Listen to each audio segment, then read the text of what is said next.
मेरा नाम रामदास अठोले। मैं महाराष्ट्र से बिलोंग करता हूँ। मैं नेशनल डेमोक्रेटिक अलायंस जो है एनडीए है उसका मेरी पार्टी उसका मेंबर है। मेरी पार्टी का नाम रिपब्लिकन पार्टी ऑफ इंडिया है, आरपीआई है। और मेरी पार्टी की फिलॉसफी डॉक्टर बाबा साहब अम्बेडकर जी की फिलॉसफी है। बाबा साहब अम्बेडकर जी ने इस पार्टी की स्थापना की थी। और मैं नरेंद्र मोदी सरकार में तीसरी बार सोशल जस्टिस एंड एम्पावरमेंट का एमओएस हूँ। वैसा आज मेरे पार्टी का एक भी लोकसभा में मेंबर नहीं है। उसके बावजूद भी नरेंद्र मोदी साहब ने मुझे उनके मंत्रिमंडल में तीसरी बार स्थान दिया है। और जो मेरा मंत्रालय सोशल जस्टिस एंड एम्पावरमेंट है, इस मंत्रालय के अंतर्गत schedule caste, DNT, OBC, senior citizen, दिव्यांगजन, ट्रांसजेंडर, अनाथ, सफाई मजदूर, ऐसे कम से कम 75-80% पॉपुलेशन मेरे मंत्रालय के अंतर्गत आती है। अभी ओबीसी का परसेंटेज 52 होगा देश भर में, ऐसा कालेलकर कमीशन के माध्यम से, रिपोर्ट के माध्यम से हम समझते हैं। लेकिन माननीय नरेंद्र मोदी सरकार ने एक बहुत ही बड़ा निर्णय लिया है कि जो देश के आजादी को इतने साल हो गए हैं, मतलब तो इतने साल 77 मतलब तो इतने साल होने के बावजूद भी जाति के आधार पर सेंसस न हुआ था। कांग्रेस के कार्यकाल में मतलब सभी जातियों का सेंसस नहीं हुआ था। लेकिन नरेंद्र मोदी जी की जो एनडीए सरकार है, जिस सरकार में हमारे प्रेम सिंह साहब की जो पार्टी है, क्या पार्टी का नाम आपको? सिक्किम क्रांतिकारी मोर्चा। सिक्किम क्रांतिकारी मोर्चा ही जो पार्टी है, लगातार honourable Prem Singh ji second time यहाँ के मुख्यमंत्री तो बने हैं। और ये पार्टी जो है, ये पार्टी हमारे एनडीए का पार्टनर है। दिल्ली में एनडीए का सपोर्ट करने वाली पार्टी है। वैसा अपना स्टेट छोटा स्टेट है, लेकिन बहुत बड़ा सुंदर स्टेट है। और यहाँ टूरिज्म पर ही ज़्यादा से ज़्यादा यहाँ इनकम होता है। तो टूरिज्म को बढ़ाने के लिए यहाँ जो बागडोगरा से जो रास्ता है, वो पहले स्टेट हाईवे था। लेकिन अभी माननीय नितिन गडकरी जी के प्रयत्न से, माननीय मुख्यमंत्री जी के प्रयत्न से इस रोड को अभी नेशनल हाईवे के अंतर्गत लिया है। और माननीय नितिन गडकरी जी ने 1000 करोड़ रुपीस सैंक्शन किए हैं। और ये रोड अगर अच्छा बन जाता है तो टूरिज्म और भी ज्यादा बढ़ेगा।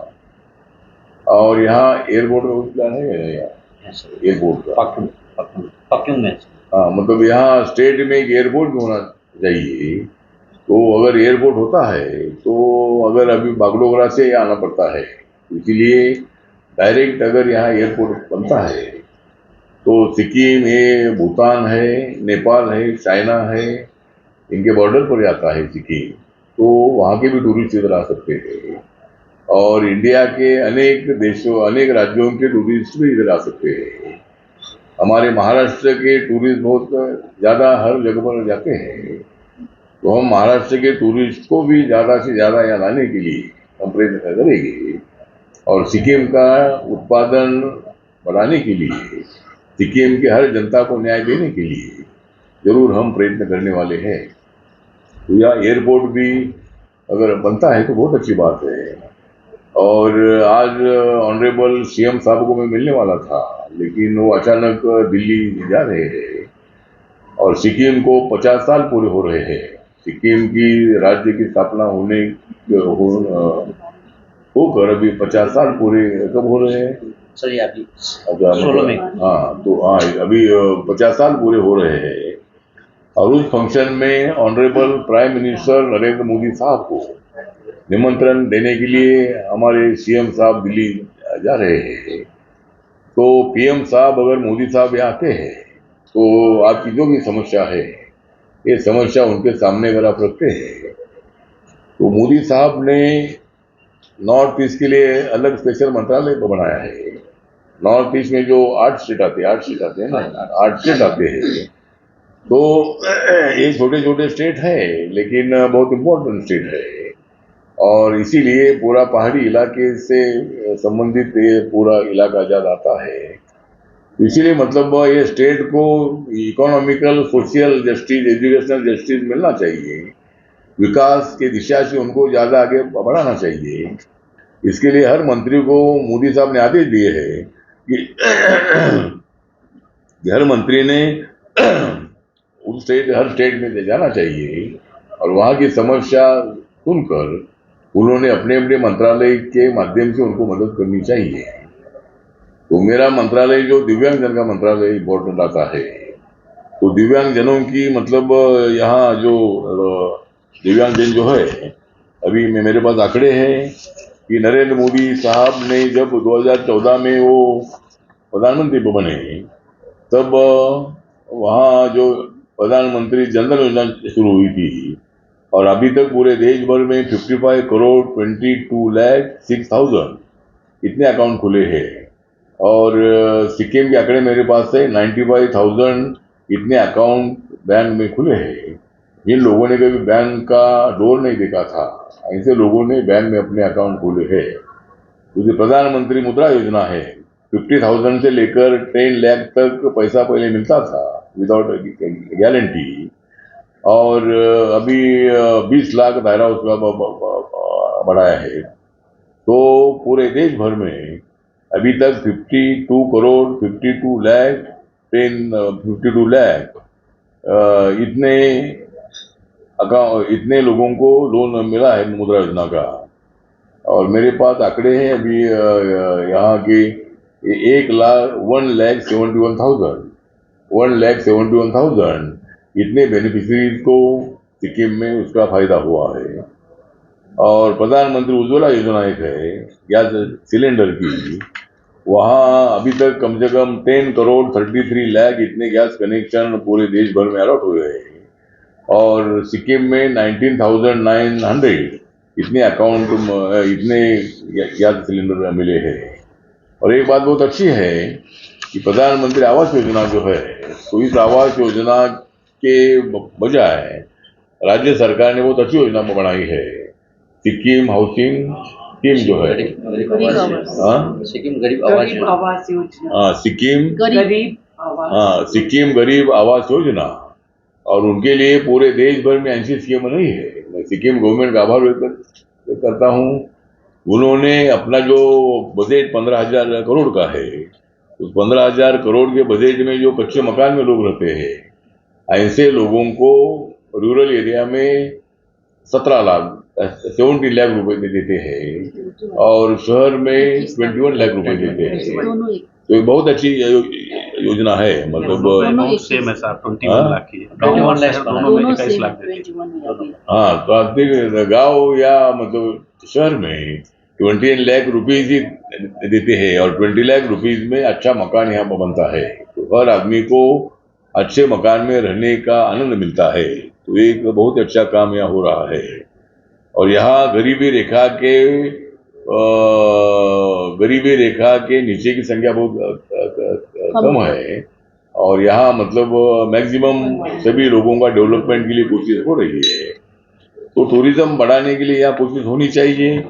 एक 2-3 मुद्दे इन लोगों ने मेरे सामने रखे हैं कि जो हॉस्टल की स्कीम है तो 3 लाख रुपए पर स्टूडेंट हम देते हैं। 100 स्टूडेंट के लिए 3 करोड़ रुपए में देते हैं, लेकिन वो 6 लाख रुपए मिलना चाहिए। इसी तरह का हमारे लेप्चा साहब जो मिनिस्टर है, अधिकारी है, उन्होंने बताया है। तो जरूर उसके बारे में हमारा मंत्रालय विचार करेगा। और स्कॉलरशिप के लिए 2.5 लाख इतना इनकम का लिमिट है, उससे मतलब अनेक स्टूडेंट स्कॉलरशिप से वंचित रहते हैं। इसीलिए उसका दायरा बढ़ाकर कम से कम 5 लाख करना चाहिए। ये देहरादून में जब हम मीटिंग में हम थे, ऑल इंडिया के social welfare minister, social welfare secretary को मैं बुलाया था तो तब हमारे लेप्चा साहब उधर आए थे और उन्होंने भी मतलब ये दायरा बढ़ाने की मांग की थी। आज की मीटिंग में भी उन्होंने दायरा बढ़ाने की मांग की है और भी जो मीटिंग में सभी अधिकारी यहाँ मौजूद थे, जो मैंने हमें नाम लिया है। और इसी तरह मतलब मैं आज इधर आया था। मैं आज मेरी पार्टी की स्थापना इधर की, मेरी party Republican party of India है और अधिकारियों की मीटिंग लेने की सूचना भी मुझे थी, तो इसीलिए मैंने अधिकारियों की मीटिंग भी ली। उस बहाने मेरे पार्टी की स्थापना के लिए मैं इधर आया था और यहाँ हमारे मतलब इधर योगेश, हाँ, यहाँ जो हमारे नामग्याल भूटिया एक सोशल वर्कर है, इनको ये चलाते थे और ये मतलब इन्होंने बुद्धिज्म पर इन्होंने पीएचडी भी की है। तो वो हमारी पार्टी में आए हैं और उनको हमने पार्टी का नामग्याल भूटिया, इनको हमने पार्टी का अध्यक्ष बनाया है। और मेरी पार्टी यहाँ सिक्किम क्रांतिकारी मोर्चा को पूरा सपोर्ट करेगी। मेरी पार्टी इंडिया का पार्टनर है और जरूर हम यहाँ की डेवलपमेंट के लिए हम प्रयत्न करेंगे। इतना मैं यहाँ बताना चाहता हूँ। नहीं, सेंसस जो है जिस तरह 10 साल के बाद सेंसस एक बार होता है, तो अभी 2011 में सेंसस हुआ था। 2021 में होना चाहिए था लेकिन वो नहीं हुआ था, कोविड। लेकिन बहुत सालों से ये सेंसस की मांग थी, तो ओबीसी के सेंसस की मांग थी, लेकिन गवर्नमेंट ने बहुत बड़ा रेवोल्यूशन निर्णय लिया है, मोदी गवर्नमेंट ने, और सभी जाति का सेंसस करने का निर्णय हुआ है। तो अभी सेंसस जब चालू होगा तब हर जाति का सेंसस होगा, हर धर्म का सेंसस होगा। धर्म की कितनी पॉपुलेशन है और उस धर्म में अगर जातियां है तो उस जाति की क्या पॉपुलेशन है, ओबीसी को कितनी पॉपुलेशन है, ओबीसी में जो 3-4 हजार जातियां है उसमें हर एक की कितनी पॉपुलेशन, कितने परसेंटेज है। वैसा शेड्यूल कास्ट का पॉपुलेशन 16.66% 2011 के सेंसस के मुताबिक है और 8.4% ट्राइबल का पॉपुलेशन है। दोनों मिलाकर 25% के ऊपर पॉपुलेशन है। और ओबीसी का पॉपुलेशन नक्की कितना है ये अभी सेंसस के बाद मालूम हो जाएगा। बाकी की जातियों का कितना परसेंट वो भी मालूम हो जाएगा और उसका फायदा ये होगा कि हर जाति को आजादी के बाद कितनी नौकरियां मिली है, आजादी के बाद उनके पास कितनी लैंड है, आजादी के बाद कितने उनका क्या उद्योग चल रहा है और उनको क्या मदद करने की आवश्यकता है। तो इस सेंसस जाति आधार पर सेंसस का फायदा ये है कि कौन सी जाति को क्या सरकार को देने की आवश्यकता है, इसके लिए ये सेंसस का फायदा होगा। तो ये कांग्रेस के कार्यकाल में कभी निर्णय नहीं हुआ था। डॉक्टर मनमोहन सिंह जब थे तब उन्होंने कल अनाउंस किया था लेकिन सेंसस नहीं हुआ था। अभी राहुल गांधी तो बोल रहे हैं कि हमने मांग किया इसलिए हुआ है, ऐसा नहीं हुआ है। राहुल गांधी के पहले मैंने मांग किया था, मैं जब लोकसभा में था तो मैंने सबसे पहले मांग किया था कि खाली ओबीसी का नहीं तो हर जाति का सेंसस होना चाहिए। इसी तरह मतलब सेंसस का ये फायदा है कि भाई, और ये कब चालू होगा तो अभी जो सेंसस का कमीशन है, जो कमिश्नर है, तो वो अभी निर्णय लेंगे। सरकार ने तो आदेश दे दिया है, तो अभी सेंसस चालू होगा जल्दी। इन जनरल जो सेंसस होगा उसके साथ एक ही साथ होगा या नहीं, एक ही साथ होगा ना। जो सेंसस जब होता है अभी गाँव में, अगर सेंसस का अधिकारी जाता है तो हर फैमिली में जाता है, वो फैमिली कौन सी फैमिली है, तो वो कौन सी जाति की फैमिली है, कौन से धर्म की फैमिली है, तो एक साथ ही होगा। वो जो आपका सवाल है कि एक ऐसा होगा नहीं, गांव का होगा तो हर गांव का होगा तो देश का होगा। उसमें ऐसा है कि जिस तरह अभी political reservation schedule caste schedule tribe को है, ओबीसी को पॉलिटिकल रिजर्वेशन देने का कानून नहीं है। अभी तक वो निर्णय पहले भी नहीं हुआ, अभी भी नहीं हुआ है। तो 181 सीटें रिजर्व होगी, जो 545 लोकसभा की सीटें हैं, उसमें इलेक्टेड सीटें 543 है और 2 एंग्लो इंडियन होती है। तो 543 का 1/3 होती है, 181 होती है। तो 181 सीटों में शेड्यूल कास्ट और शेड्यूल ट्राइब की 25% सीटें होगी, लेकिन ओबीसी की और माइनॉरिटी सीट उसमें होगी नहीं। लेकिन माइनॉरिटीज के बारे में इतना बताना चाहता हूँ कि जो मुस्लिम कम्युनिटी है, वो Muslim community 80% Muslim community OBC में आती है। 27% रिजर्वेशन में मुस्लिम कम्युनिटी की जो अलग अलग जातियां है, उसमें ओबीसी मुस्लिम जो है ऑटोमेटिकली रिजर्वेशन में आते हैं। और भारत सरकार ने इकोनॉमिक वीकर सेक्शन में जो 10% आरक्षण दिया है, उसमें भी मुस्लिम फैमिलीज आती है, जिनका उत्पादन 8 लाख के अंदर है, उनको रिजर्वेशन देने का सरकार का मतलब निर्णय है। और ओबीसी को भी जो आरक्षण मिला है, उसमें भी 8 लाख का दायरा है। 8 लाख के अंदर जिनका एरियल इनकम है, उनको ही रिजर्वेशन मिलता है, हर ओबीसी फैमिली को तो नहीं मिलता है। उसी तरह इकोनॉमिक वीकर सेक्शन को भी 8 लाख का है, उसका दायरा बढ़ाने की मांग है। वो 12 लाख 12 लाख करोड़ ऐसी मांग है, लेकिन अभी तक निर्णय नहीं हुआ है। जरूर उस पर नीति आयोग से बात करके सरकार भविष्य में कभी निर्णय ले सकती है, लेकिन अभी तो 8 लाख का लिमिट है उसके लिए। मतलब चर्चा ये हुई है कि जो दिव्यांगजन के लिए जिस तरह हमको बताया कि भाई यहाँ दिव्यांगजन कितनी पॉपुलेशन बताया था, 18,000 है। तो 18,000 जो है ये दिव्यांगजन की संख्या है, और सभी दिव्यांगजनों को पेंशन मिलती है। और यहाँ एक वयस्क योजना है सीनियर सिटीजन के लिए। तो सीनियर सिटीजन के लिए वयस्क योजना के अंतर्गत 7,000 का एक किट हम देते हैं, उसमें अलग अलग साहित्य होता है, और वो पूरा पैसा हमारा भारत सरकार की तरफ से मिलता है। वैल्यूम को कंपनी कानपुर में है, उनके सहयोग से हर कैंप होती है, अपना ईडीप कैंप होता है।